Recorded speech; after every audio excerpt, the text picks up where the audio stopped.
L'entreprise allait fermer, et on n'avait pas de proposition, pas de racheteurs. C'est un moment de notre vie où on se dit de toute façon on va perdre notre travail, est-ce qu'il ne faut pas foncer? En ayant l'idée de la SCOP, on a eu des exemples d'autres sociétés. On s'est un petit peu renseigné, on a été voir à droite à gauche, on s'est dit mais ça c'est une SCOP, ça aussi ça marche. Là j'avais envie de filmer des gens qui essaient de changer les règles. La coopérative m'a semblé être effectivement ce type d'endroit puisque c'est une entreprise où les salariés reprennent le capital et essaient de travailler ensemble et d'être leur propre patron. Est-ce que tu t'engages à verser à la SCOP l'équivalent d'au moins un mois de salaire de base ou est-ce que tu ne souhaites pas participer financièrement à la SCOP?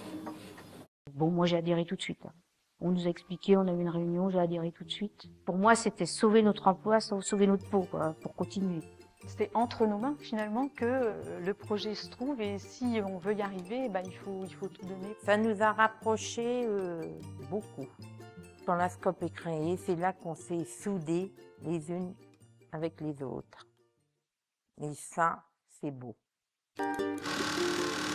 L'entreprise appartient à ses salariés, ça c'est la première règle de la coopérative. Les décisions se prennent selon la règle une personne égale une voix. Donc à tout moment, ça sera vous, si vous créez une coopérative, qui resteront maîtres de l'avenir de leur entreprise. Nadine, ma chef de service, qui vient avec Mariana et avec un grand sourire et qui me dit elle est intéressée par Starissima, donc elle va nous filmer du début jusqu'à la fin. On s'est dit ouh super. Ah bon, ça intéresse à nous, c'est peut-être que ça peut marcher. Voilà, déjà on s'est dit si elle est là, c'est qu'il y a des chances que ça aboutisse, donc ça nous a un peu reboosté. Et alors qu'est-ce qui pourrait changer dans la nouvelle convention là? Il pourrait nous changer nos horaires, les RTT. On pourrait revenir aux 39 heures par exemple?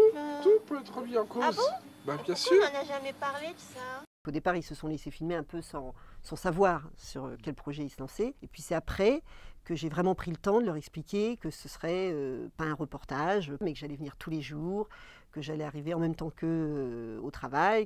Elle arrivait avec beaucoup de douceur, beaucoup de naturel.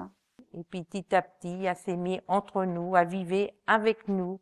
On arrivait le matin, elle était déjà là, donc elle a fait partie de la vie de la société.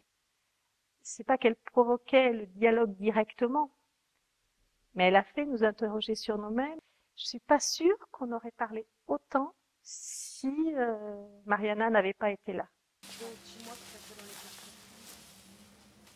Tu vois, là, le Cora, il me faut 300 et quelques pièces. Ouais. Alors Sylvie, finalement, vous avez réfléchi encore? Oui, j'ai changé d'avis. Je pense que la présence de la caméra ne change pas le cours des événements, mais donne une qualité aux événements qui n'est pas la même que quand il n'y a pas de caméra. Et du coup, ils font attention à ce qu'ils disent, ils expliquent mieux ce qu'ils ressentent. Enfin, et cette tension-là, elle est intéressante pour le film. Si se passait un événement, on allait la prévenir, qu'elle vienne, mais non, pas de consigne particulière. Elle fait son travail, on fait le nôtre.